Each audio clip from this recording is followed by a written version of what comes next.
안녕하세요. 저는 경기도에 살고 있는 열심히 제 삶을 살고 있는 화려한 돌싱입니다.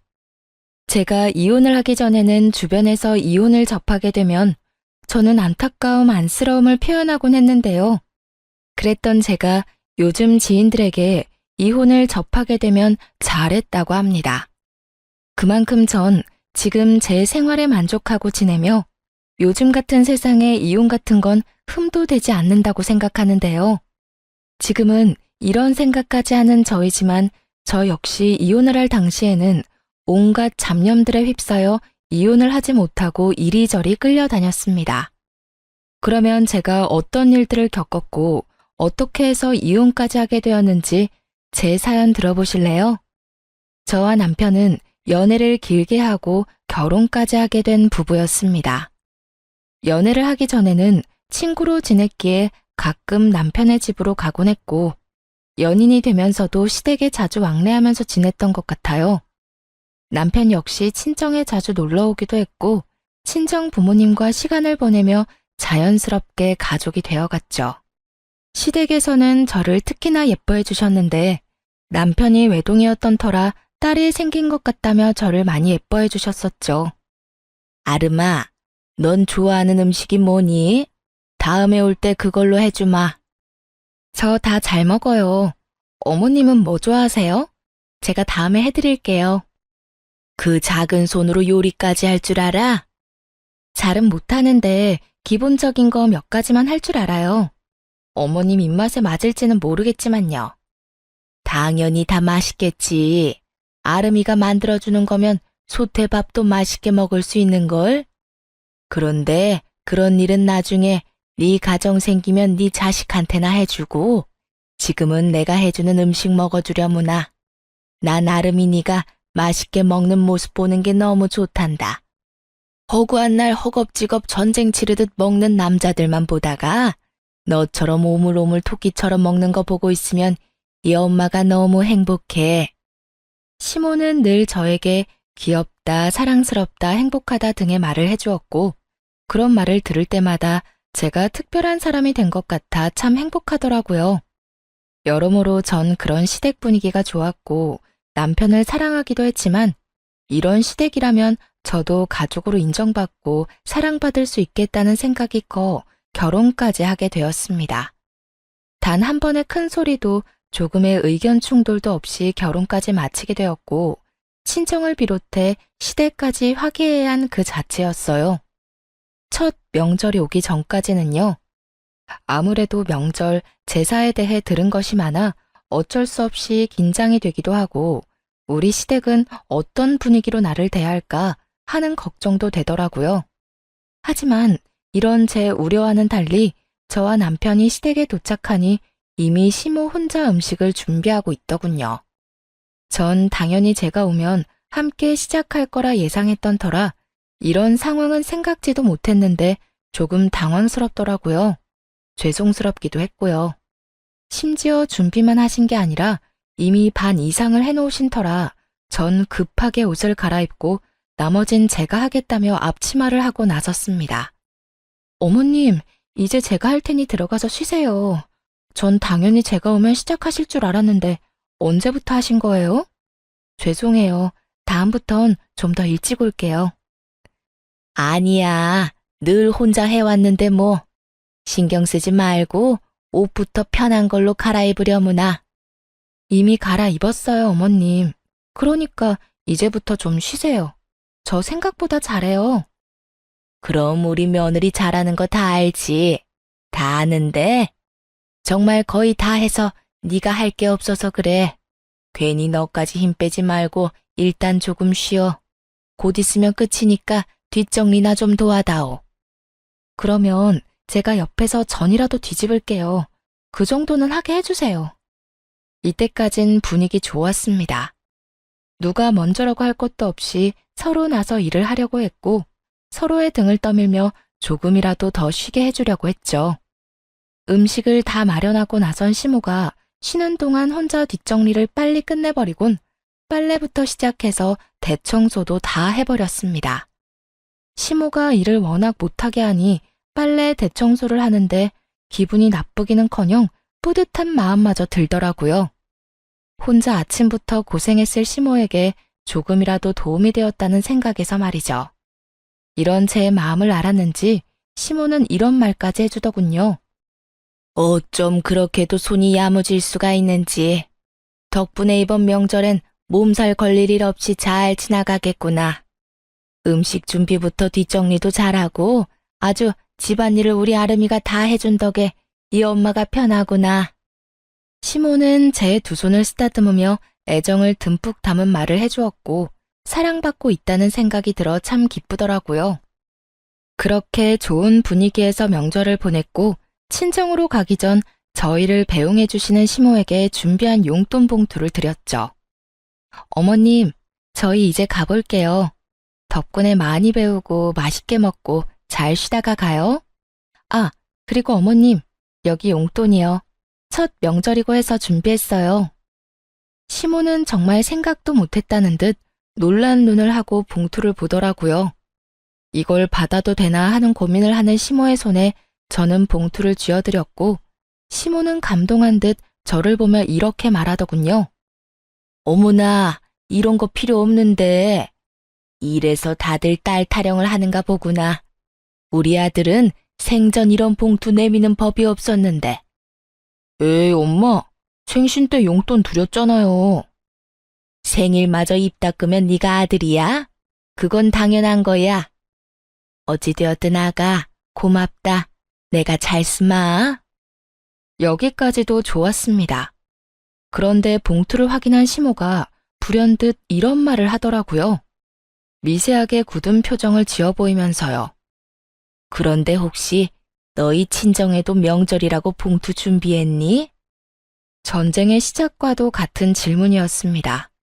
시모는 살짝 굳은 표정으로 저에게 물어왔고 시모의 의중을 알 수 없었던 저는 있는 사실 그대로 대답했어요. 굳이 숨길 필요도 없었고 차별을 두어 준비를 했던 것도 아니었으니까요. 네, 친정도 봉투로 준비했어요. 저는 매년 친정에 용돈 드렸었거든요. 그래서 올해도 마찬가지로 준비했어요.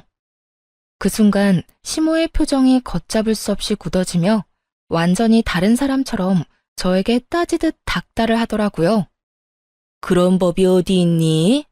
이제 시집 왔으면 친정을 챙길 필요 없지 않니? 넌 이제 우리 집 사람인데 왜 친정까지 챙기는지 모르겠구나. 애 없을 때 한 푼이라도 더 모을 생각을 해야지. 이제 보니 우리 아름이가 다 좋은데 돈 쓰는 씀씀이가 좀 해픈 것 같네. 너희 돈 관리는 누가 하니? 네가 하고 있으면 우리 아들한테 맡겨. 알겠지? 그리고 용돈 같은 건 앞으로 친정에 주지 말고 다 너희 생각해서 하는 말이야.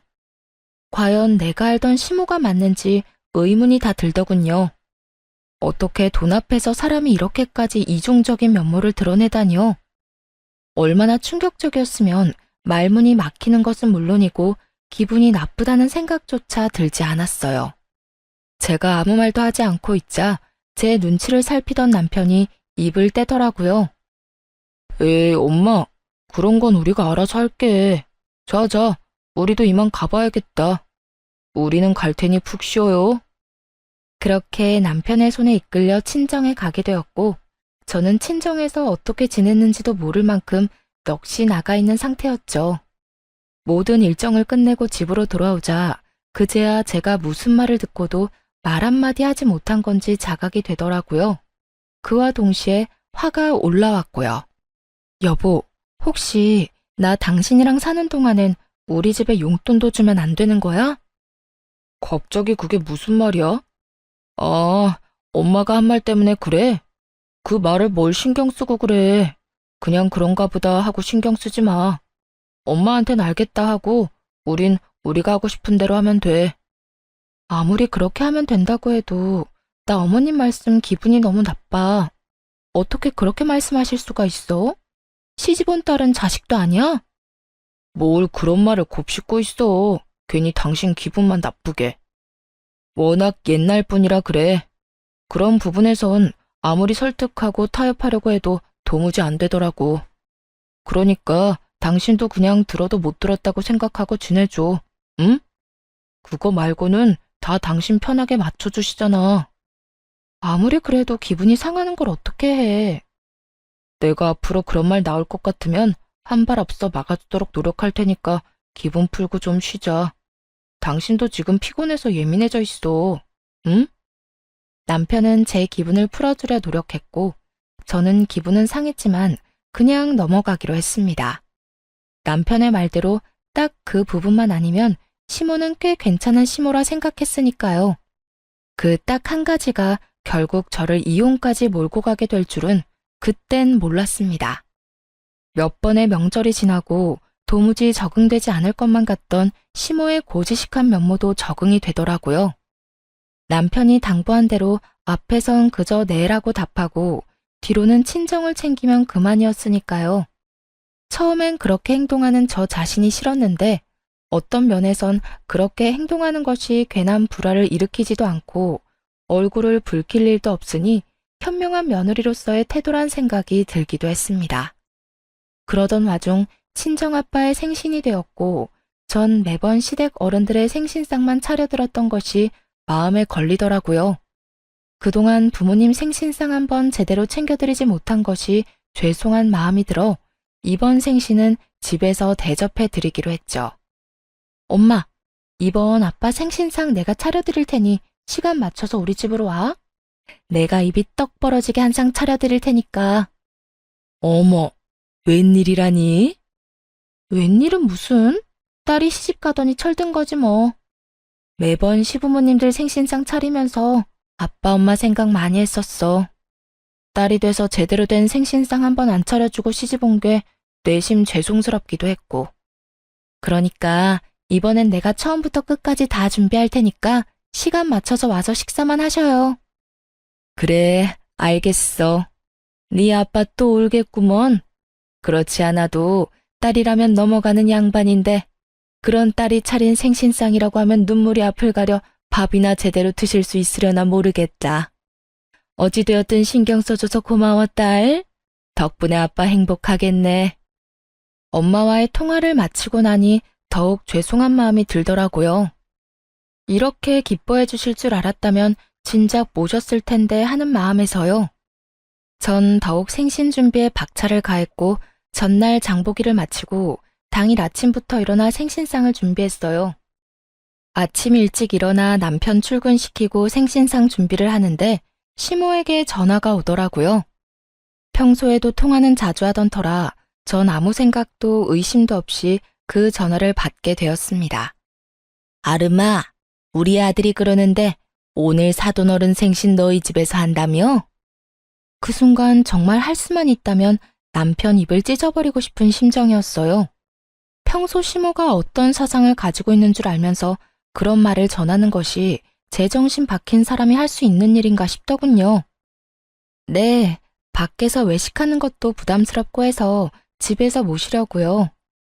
좋은 변명이었다고 생각한 저와는 달리 시모는 제 생각보다 더 대단한 사람이더군요. 제 말에 이런 말을 했으니까요. 외식을 할 필요가 뭐가 있어. 그냥 친정에 가서 있는 반찬에 밥이나 한 끼 먹으면 되는 거지. 다른 것도 아니고 생신이니까 내가 이때껏 네 친정 생신은 챙기게 뒀는데 아무래도 안 되겠구나. 앞으로 생신도 챙기지 말거라. 어떻게 된 사람이 이런 말을 할 수가 있는 걸까요? 같은 여자, 같은 며느리의 경험이 있는 사람으로서 다른 것도 아닌 부모님의 생신을 챙기지 말라고 명령할 수가 있는지 이해가 되지 않았어요. 부탁, 권유도 아닌 명령조 시모의 말투에 저 역시 화가 났어요. 네? 아무리 그래도 생신은 챙겨야죠. 생신 챙긴다면서 괜한 낭비하니까 그렇지. 오늘도 봐라. 내가 너희 집 잠시 들린다고 우리 아들한테 연락 안 했으면 이딴 짓이나 하고 있다는 것도 몰랐을 거 아니니? 요즘 물가가 얼마나 올랐는데 생신상을 그것도 집에서 차려준단 말이니? 네가 우리 아들 집에서 그딴 짓거리 하면 퇴근하고 피곤한 우리 아들 제대로 쉬지도 못하고 그게 뭐 하는 짓이냐고? 혹시 아세요? 너무 화가 나면 아찔해진다는 것을요. 저는 생전 처음으로 너무 화가 나 아찔해지는 기분을 느끼게 되었고 그 순간 이때껏 참아왔던 모든 것을 터뜨렸어요. 어머님, 정말 해도 해도 너무하네요. 다른 것도 아니고 생신인데 제가 이 정도도 못 해드리나요? 그거 얼마나 한다고. 그리고 생신상에 드는 비용도 제가 번 제 돈으로 마련하는 거라고요. 그리고 저희가 사는 이 집, 어머님 아들 집이 아니라 제 집도 된다고요. 집 살 때 제 돈도 절반 들어간 거 뻔히 아시면서 왜 그렇게 말씀하세요? 너 지금 나한테 따지고 드는 거니? 다 너 잘 되라고 하는 말인데 네가 이런 식으로 나오면 나 정말 섭섭하다. 너 잘 되라고 하는 말, 그 말이 전 그렇게 싫더라고요. 정말 제가 그리고 저희가 잘 되길 바란다면 이런 식의 강요는 아니지 않나요? 제가 나쁜 길로 빠져 쓰면 안 되는 곳에 돈을 낭비하는 것도 아니고 다른 사람도 아닌 저를 낳아주시고 정성으로 키워주신 부모님께 이 정도 돈과 시간도 쓰면 안 되는 거냐고요. 시모는 늘 우리가 잘 됐으면 한다는 말을 방패로 삼으며 저를 억압해왔고 전 이제 그 억압에서 벗어나기로 했죠. 저도 섭섭해요, 어머님. 어머님이 저 잘 되라고 하는 말씀 전부 다 저한테는 다 섭섭하다고요. 시집을 가면 딸이 아닌 게 되는 것도 아닌데 왜 제가 친정에 어떤 일도 하지 말라고 하세요? 저를 낳아주시고 이날 이때껏 온 정성을 쏟으면서 저를 키워주신 부모님께 아무것도 안 하고 아무 관심도 가지지 않는 게 정말 저를 위하는 일이라고 생각하세요? 전혀 아니에요. 전 한두 푼 아끼자고 그렇게 살고 싶지 않다고요. 전 앞으로 어머님이 뭐라고 하시든 간에 친정이 할 도리는 하면서 살 거예요. 이런 제가 정 마음에 들지 않으시면 제가 돈을 어떻게 쓰든 관심을 가지지 말아주세요. 그러면 서로 얼굴 붉히는 일도 없고 서로 좋지 않겠어요? 뭐야? 너 지금 말 다 했니? 아름이 너 그렇게 안 봤는데 아주 되바라졌구나.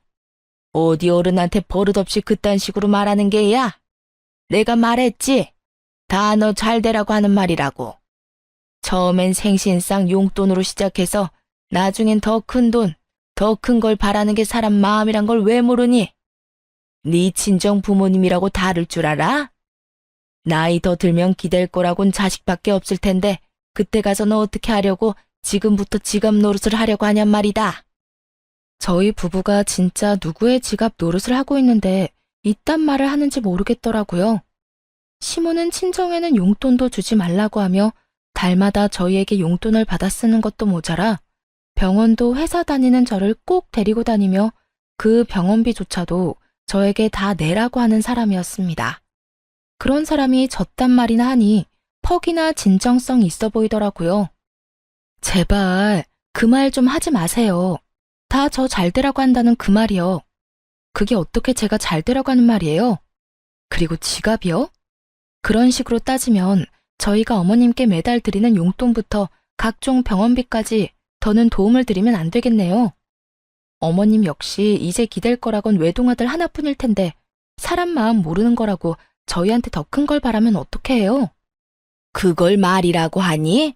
진정하고 시댁이 갔니? 내가 누누이 말하지 않았니?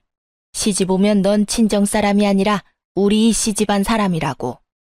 넌 이제 우리 가족인데 가족인 날 돕는 건 당연하지. 저한테는 그 모든 게 당연하지 않으니까 그렇게 살고 싶으신 어머님이나 친정 다 무시하면서 잘 사시고요. 저한테 더는 강요하지 마세요. 저 이만 끊을게요. 더 이야기 나누다간 정말 어머님하고 사이 틀어질까봐 겁나네요. 그러면 들어가세요.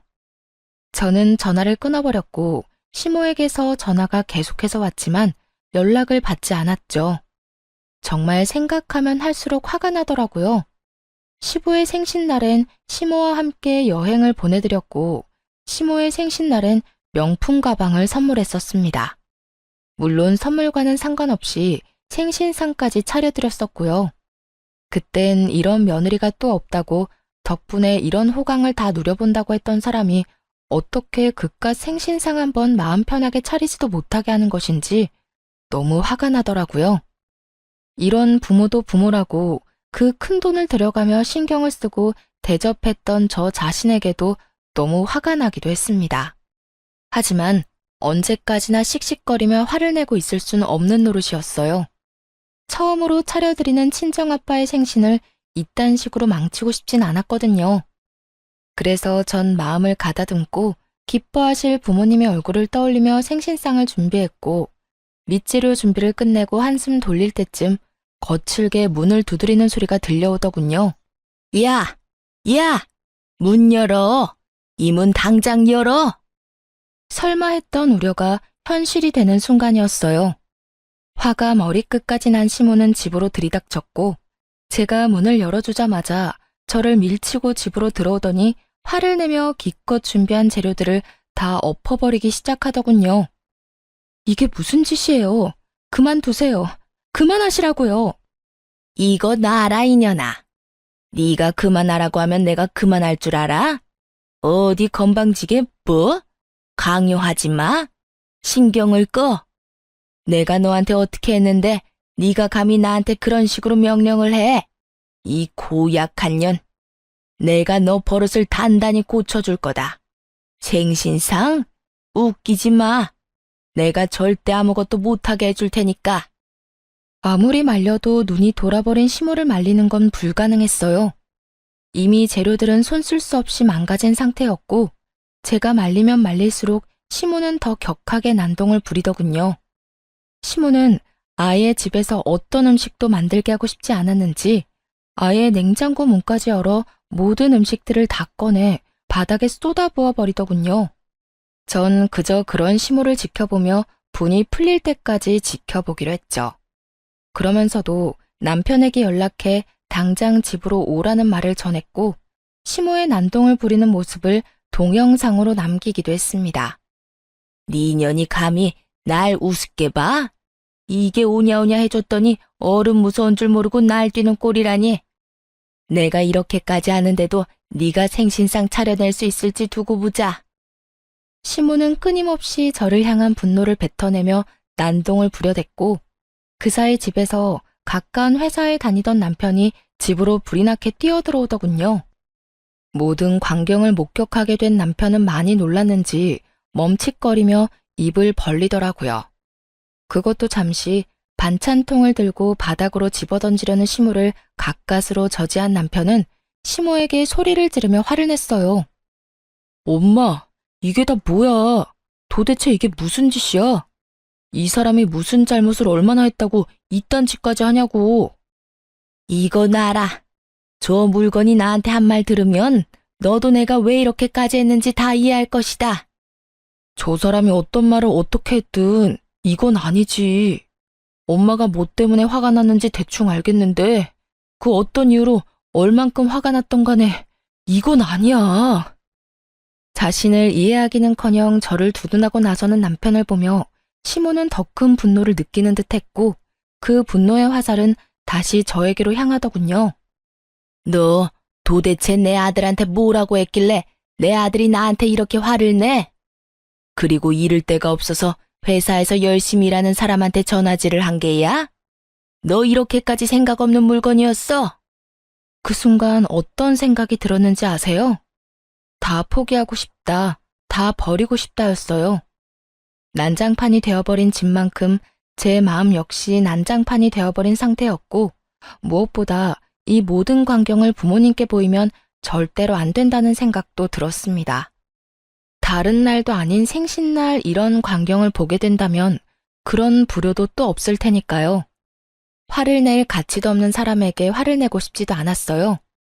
우선 전 봉지를 찾아들고 시모가 다 엎어버린 재료들을 챙겨놓고 시모의 손에 꽉 쥐어주며 이렇게 말했어요.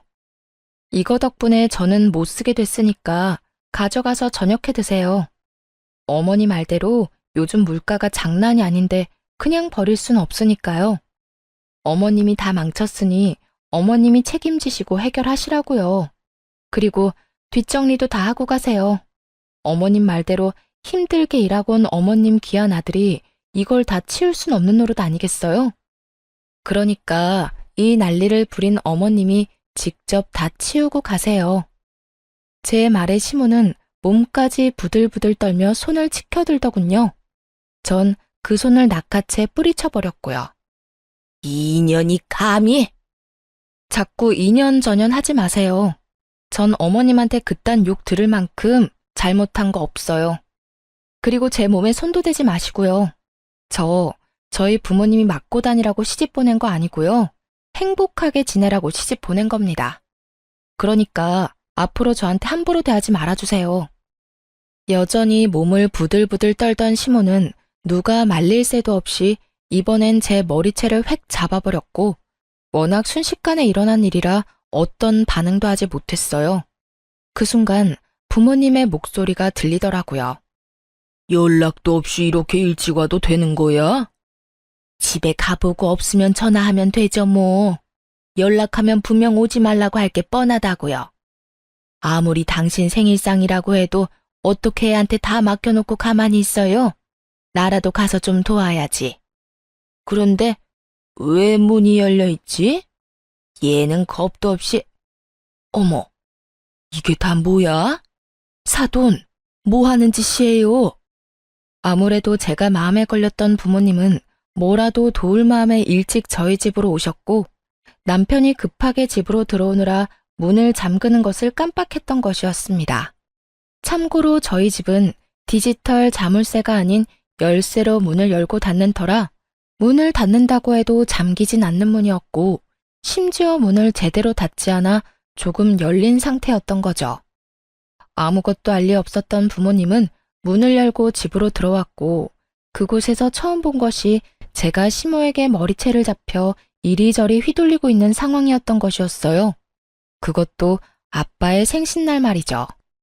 제가 떠올리기도 싫었던 최악의 상황이 되어버렸고 제가 시모의 손에 휘둘리는 그 순간에도 부모님에 대한 죄송함에 어찌해야 할 바를 모르겠더라고요. 하지만 시모는 머리끝까지 화가 난 엄마의 고함을 듣지 못할 만큼 흥분한 상태였고 여전히 저를 놓을 기미가 보이지 않는 상태였습니다. 그 순간 엄마보다 더 화가 난 아빠가 다가와 시모의 손을 낚아채 멀뚱히 서 있는 남편의 쪽으로 시모를 던지듯 밀어버렸습니다. 시모는 남편의 품에 고꾸라졌고 그런 시모를 아빠는 무서운 표정으로 아무 말도 하지 않고 그저 노려보시더군요. 그런 아빠를 대신해 엄마가 시모에게 화를 내기 시작했습니다. 이보세요. 지금 도대체 이게 다 무슨 짓이에요?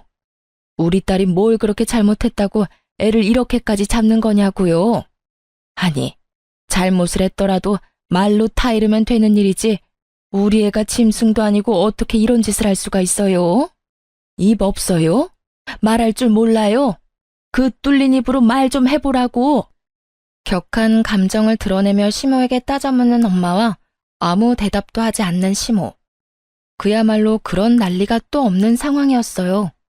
그 상황에서도 화가 나는 것은 시모의 침묵이었어요. 엄마의 그 어떤 물음에도 시모는 그저 침묵을 지키고 있었는데 그 침묵의 의미는 미안함이 아닌 그저 말도 섞고 싶지 않다는 느낌이 강하게 들었기 때문입니다.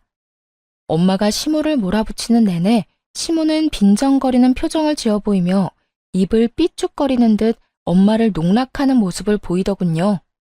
그 모습은 너는 짓거려라, 난 안 듣는다는 식의 무시와 다름이 없었고 엄마도 저와 똑같이 느꼈는지 말할 가치도 없다시며 저를 데리고 나와 친정으로 와버렸습니다. 그리고 그날 저는 몰랐던 사실을 알게 되었습니다. 그 여편네 진짜 미친 거 아니야? 어떻게 감히 너한테 이딴 짓을 할 수가 있어? 네 남편은 도대체 뭐 하고 있었니? 네가 그런 일을 당하는데 멀뚱히 서서 구경만 하고 있다는 게 말이나 돼? 엄마가 일찍 서두르지 않았으면 어떻게 됐을 거야? 여보, 그만해. 아름이 놀란 거 안 보여? 그러니까 애한테 그러지 말고 흥분 좀 가라앉혀. 네가 뭘 잘못했다고 고개 숙이고 있어. 딸, 고개 들어. 너 잘못한 거 하나도 없어. 엄마, 아빠, 죄송해요. 하필 생신날 이런 꼴 보여서. 네 잘못 아니라니까. 어떻게 인간의 탈을 쓰고 남의 집 자식한테 그딴 짓을 할 수가 있어? 인간이라면 그러면 안 되지. 돈 받아갈 땐 그렇게 고맙다고 바닥 갈라지게 고개 숙이고 잘하겠다고 하더니 이게 잘하는 거야? 머리채나 잡아뜯는 게 잘하는 거냐고. 돈? 엄마, 그게 무슨 말이야? 그 뒤로 이어진 엄마의 말은 정말 어이가 없더라고요. 어느 날은 네 남편이 술 먹고 여기로 찾아왔더라. 그 옆편에 살던 집 주인이 당장 나가라고 했다던데. 돈이 없어서 마땅히 옮겨줄 집이 없다고 말이야.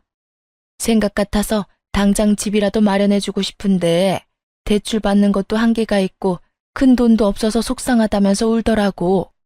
얼마나 서럽게 울던지. 네 아빠랑 내가 신경 쓰여서 우리 노후 자금까지 내줬는데 어떻게 그런 우리한테 이딴 광경이나 보게 만들어? 그 옆편네도 그래. 우리한테 받은 돈으로 집까지 마련했으면서 어떻게 우리 딸인 너한테 그딴 짓을 해? 아니, 돈을 다 떠나서 자기 자식 귀하면 남의 자식 귀한 줄도 알아야지. 어떻게 남의 귀한 자식을 그런 식으로 대할 수가 있냐고. 내가 진짜 아까 그 장면이 머릿속에서 떠나지 않아. 속상해 미치겠어. 이렇게까지 감정 표현을 하는 분이 아닌데 많이 속상하시던 엄마는 제 앞에서 화를 내시며 우시더라고요. 평소라면 다 괜찮다고 그런 일도 있다며 제 등을 쓸어내려 주셨을 엄마가 우시는데 제 마음도 무너져 내리더군요. 그렇게 한참 울은 저는 겨우 마음을 진정시키고 생각을 정리했어요. 정리하면 할수록 이해가 되지 않더라고요. 저에게 말 한마디 하지 않고 친정에서 큰 돈을 받아간 남편. 남편에게 그 큰 돈을 받아 집을 마련한 시모. 친정에서 받은 돈으로 집까지 마련했으면서 친정엔 조금의 용돈도 용납하지 않았던 시모. 그 모든 게 이해가 되지 않았습니다. 더욱 괘씸한 건 남편이었어요. 시모의 집을 마련하던 시기에 제가 이것저것 물었던 적이 있는데 그때마다 남편은 저에게 거짓말을 해대며 어물쩍 그 상황을 넘어가곤 했으니까요. 그땐 친정에서 도움을 받았을 거란 생각도 못한 상황이라 속여봤자 대출금 정도라 생각했었어요. 그래서 효도하고 싶다는데 제가 뭐라고 나서나 하는 생각에 더는 아무 말도 하지 않았던 것이고요. 하지만 그 모든 행동이 저를 속이기 위한 행동이었다고 생각하니 너무나도 괘씸하더군요. 그렇게 남편에 대한 실망감과 시모에 대한 넘치는 분노 때문에 어찌해야 할 바를 모르고 있었어요. 그러는 와중에도 남편은 와서 빌기는커녕 연락 한 통이 없더라고요.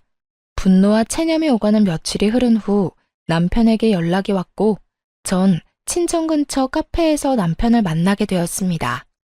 어쩌면 싹싹 빌며 사과를 해올 수도 있을 거라 생각했는데 남편은 다리를 꼬고 앉아 저에게 이혼을 통보하더라고요. 뭐, 그 역시도 제 예상 안에 있기도 했지만요. 우리 이혼하자. 뭐? 이혼? 그래, 이혼. 엄마랑 많이 이야기해봤는데 아무래도 우리 이혼하는 게 좋을 것 같아. 당신이랑 엄마 사이에서 나도 힘들고 당신도 앞으로 우리 엄마 보기 싫을 거고 그러면 난 더 힘들어질 거고 우리 앞날이 뻔하잖아. 지금 이혼을 입 밖으로 내뱉고 싶은 사람이 누군데 감히 누가 먼저 이혼을 입 밖에 내나 싶더라고요. 그러면서도 그 검은 속내가 뻔히 보이기도 했고요. 이혼? 당연히 해야지. 그런데 당신 우리 집에서 돈 많이 받아갔더라.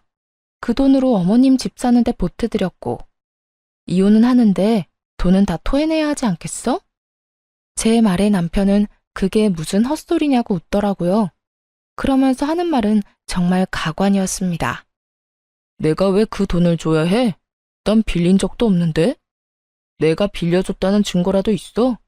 있으면 가지고 와 보든가. 이런 걸 보고 딱 잡아뗀다고들 하시죠? 네, 남편도 그런 적 없다며 딱 잡아떼기 시작하더라고요. 여유롭게 커피까지 홀짝홀짝 마셔대며 증거가 있다면 가지고 오라는데 그 모습이 참 하찮더라고요. 얼마나 보고 배운 것이 없으면 저렇게까지 뻔뻔할까 싶기도 하고 얼마나 생각하는 바가 밑바닥이면 저딴 행동밖에 하지 못할까 싶기도 해서요. 이혼의 단어가 나오고 난 후, 아니 어쩌면 어렴풋이 설마 이러진 않을까 했던 제 생각과 전혀 다르지 않은 하찮은 태도였어요. 부모님은 남편에게 차용증 한 장 쓰라는 말도 하지 않고 돈을 주었고 이체를 해주었다고는 하나 그냥 준 것이라고 우기면 할 말이 없는 상황이었죠. 하지만 제 부모님은 제가 생각했던 것보다 상황 대처 능력이 더욱 대단한 분들이시더라고요. 증거 있어. 이런 상황을 예상하고 그랬던 건 아니지만 우리 엄마 아빠가 그날 그 상황을 다 동영상으로 남겨놨다고 하시더라고. 네, 맞습니다. 부모님은 차용증 대신 홈 CCTV로 모든 상황을 녹화했고 그 녹화분을 따로 간직하고 계셨다고 하더라고요. 그 홈 CCTV는 제가 설치를 해드린 것이었는데 아무래도 두 분만 계시는 것이 불안해 설치해둔 것이 이렇게 쓰인 것이었죠. 그럴 리가 없다는 표정의 남편을 향해 동영상을 틀고 볼륨을 키웠죠. 장인어른, 장모님, 정말 감사합니다. 제가 형편이 되는 대로 조금씩이라도 갚겠습니다. 덕분에 저희 어머니 이제 이사 걱정 없이 보내실 수 있게 됐어요. 정말 감사합니다. 제가 이자까지 쳐서 꼭 갚겠습니다. 영상 속의 남편은 고개를 바닥에 박고 눈물을 흘리며 온 마음을 다해 감사한 마음을 전하고 있었어요. 그런 남편을 아빠는 일으켜 세우며 진정시켜 주셨고요. 그래, 이 돈으로 해결된다니 다행이네. 좋은 일인데 뭘 그렇게 울고 그래. 인제 그만 울고. 자네, 내가 이 돈 왜 빌려주는 줄 알지? 우리 딸 눈에 눈물 흘리게 하지 말라고 빌려주는 걸세. 돈 때문에 자네가 힘들어하면 우리 딸도 힘들 테니 우리 노후 자금까지 털어서 빌려주는 거라고. 네, 잘 압니다. 제가 아름이 눈에 눈물 흘리지 않게 잘하겠습니다. 정말 세상에서 제일 행복한 여자로 만들어줄 겁니다. 그래, 그거면 됐어. 혹시나 우리 딸 눈에 눈물 나게 하는 날엔 지금 이 돈 한 번에 다 갚아야 할 거야. 농담 아니네. 나는 다른 건 몰라도 내 딸 눈에 눈물 나는 꼴은 못 봐. 자네, 내 말 무슨 뜻인지 알지? 네, 잘 알겠습니다. 혹시나 아름이랑 제가 잘못되면 당연히 이 돈은 다 돌려드려야죠. 하지만 그런 일은 절대로 없을 테니 걱정하지 마십시오. 차용증이라도 쓰라고 하면 쓰겠습니다. 됐어. 차용증은 무슨. 그런 건 필요 없으니까 약속이나 잘 지켜. 아빠의 말처럼 차용증은 필요가 없었죠. 이렇게 버젓이 동영상이 있으니까 말이죠. 남편은 사색이 되어 저에게 아무 말도 하지 못한 채 눈만 동그랗게 치켜뜨고 있었고 전 그런 남편에게 이혼 통보를 되돌려 주었어요. 이혼하자고 했지? 뭐라고 했더라? 우리 앞날이 뻔하다고 했었나? 그렇긴 해. 우리 앞날이 너무 뻔하게 잘 보여서 나도 더는 당신이랑 못 살겠다. 이렇게 이혼할 거 이때까지 왜 참고 살았나 모르겠어. 어찌되었든 위자료 청구는 할 거니까 준비해놔. 당신 포함해서 당신 엄마한테도 소장 갈 거니까 참고하고. 그러면 법원에서 봐. 할 말을 다한 제가 자리에서 일어나려고 하자 손바닥 뒤집듯 태도를 180도 바꿔버린 남편놈이 제일 가벼운 무릎부터 꿇더라고요. 여보, 잠시만. 정말 이혼하자는 말이 아니었어. 그런 뜻이 아니었다고. 내 말 좀 들어봐. 들을 말이 뭐가 있어. 네가 뭘 생각하는지, 어떤 생각으로 나한테 이혼까지 하자고 하는지 누구보다 더 잘 알고 있는 게 난데. 돈 빌려갈 때는 목이 부러지라 조아리면서 다 갚는다고 호언장담을 하더니 뭐? 빌린 적이 없어? 이 영상 없었으면 너 끝까지 그런 적 없다면서 이혼하자고 난리를 부렸겠지? 내 말이 틀려?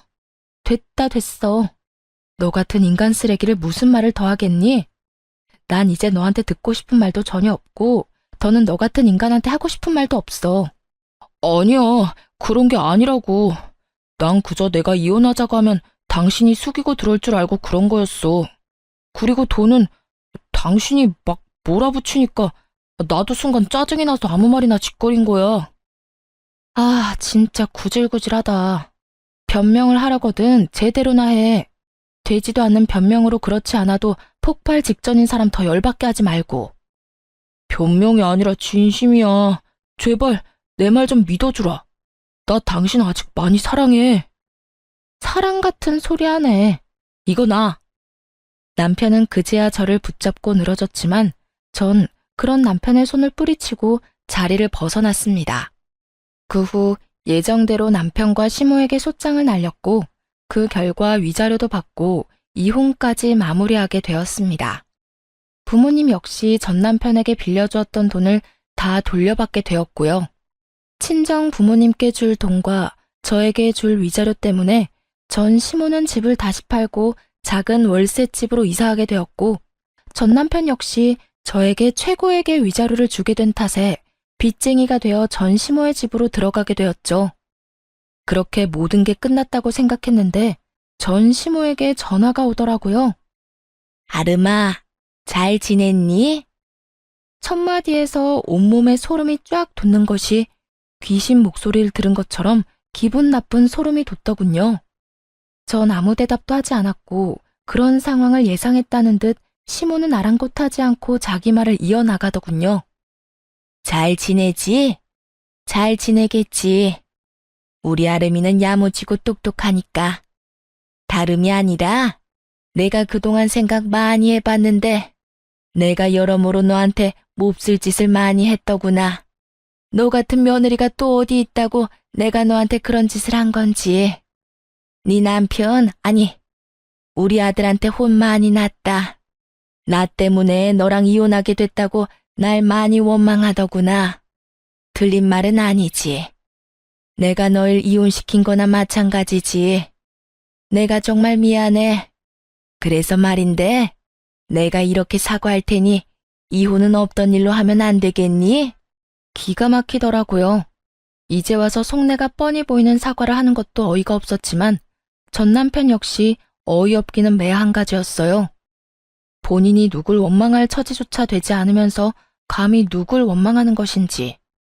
저요, 전 시모에게 그 모진 수모를 겪었을 때도, 전 남편이 저도 모르게 큰 돈을 친정에서 받아갔을 때도 화가 나고 괘씸하긴 했지만 이혼하겠다고 확실하게 마음먹은 건 아니었어요. 시모야 연을 끊고 살면 되는 거고 다른 사치 부리는 데 쓴 돈도 아닌 부모 집 마련해준다고 빌려간 돈이야 갚으면 그만이라고 생각했으니까요. 하지만 전 남편은 제 이런 마음을 짓밟는 것도 모자라 부모님이 자신을 믿고 차용증을 쓰지 않았다는 것을 악용해 돈까지 꿀꺽 삼키려는 모습을 보며 비로소 이혼을 결심하게 되었던 것이었어요. 물론 불을 지핀 건 시모가 맞지만 그 작은 불씨를 큰 불로 만든 것이 본인이면서 시모를 앞세워 저를 설득하려는 그 속내가 참 어이없으면서도 화가 나더군요. 저는 그럴 생각 없어요. 전 그 인간한테도 오만정이 다 떨어졌다고요. 받을 도움은 다 받고 돈 안 갚아도 되겠다 싶으니까 저부터 버리는 남자. 당신 같으면 데리고 살고 싶겠어요? 거기에다 집도 절도 없는 빚쟁이인 남자를요? 저 그 정도로 바보는 아니에요. 아름아, 그러지 말고 다시 한 번만 생각해 주려무나. 우리 아들 금방 일어설 수 있어. 아직 나이가 젊잖니. 그러니까 그간의 정을 생각해서라도 다시 생각해 주려무나. 결국 전 시모는 악어의 눈물을 쏟아내며 매달리기 시작했고 전 그런 시모에게 이렇게 말했습니다. 그러니까요. 나이도 젊은데 제가 왜 그딴 인간이랑 살아야 하나요? 앞으로 살 날이 긴데 그딴 인간 뒷바라지만 하면서 살라고요? 밑 빠진 독에 물 부어가면서 고생할 마음 없으니까 다신 연락하지 마세요. 저는 전화를 끊어버린과 동시에 차단해버렸고 그 후론 연락이 닿는 일은 없었습니다. 참 한심하지 않나요? 가만히라도 있으면 절반이라도 간다고 그저 주는 대로 받고 하는 대로 가만히 두기만 했더라도 좋은 집에서 편하게 잘 살았을 텐데 괜히 건드리면 안 될 사람을 건드려서 저 고생을 하나 싶었네요. 뭐 자기 복 자기가 찬 거 아니겠어요? 요즘 전 친정에서 지내고 있어요. 회사는 여전히 잘 다니는 중이며 요즘엔 남자친구가 생겨 행복하고 아기자기한 연애를 하고 있는 중이랍니다. 지금 만나는 사람은 좋은 사람이에요. 따뜻한 사람이죠. 언제 어디서나 제가 우선이라고 말해주는 사람이고 만나는 지난날 동안 여름에는 손선풍기를 겨울엔 핫팩을 건네주는 그런 따뜻한 마음과 세심한 배려를 할 줄 아는 남자예요. 무엇보다 길을 거닐 때면 꼭 저를 길 안쪽에서 걷게 하는 남자친구를 보며 이렇게 따뜻하고 세심한 사람도 있구나 하는 생각을 하곤 해요. 아직까진 결혼 생각은 없지만 지금 제가 사랑하는 남자친구의 모습이 변함이 없다면, 그리고 이 모습이 정말 이 남자의 본 모습이라면 다시 한번 용기를 낼 수도 있을 것도 같아요. 그 정도로 요즘 행복하고 사랑 가득한 날들을 보내고 있습니다. 앞으로도 전 연애도 하고 일도 하며 제 삶을 행복하게 살아가 보려고요.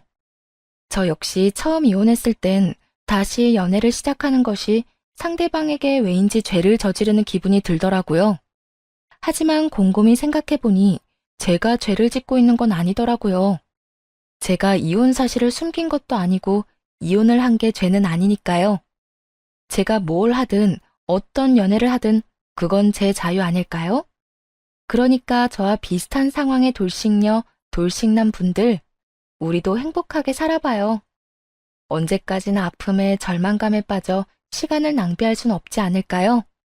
충분히 아파했고 충분히 힘들었던 만큼 이제 우리 다들 행복합시다. 꼭 새로운 사람을 만나 새로운 출발을 하는 것만이 아닌 본인이 원하는, 본인이 꿈꾸는 그 행복을 위해 다 함께 노력해봐요. 그러면 저는 모든 분들의 행복하고 사랑 가득한 삶을 응원하며 이만 물러가 볼게요. 긴 사연 들어주신 모든 분들 감사합니다.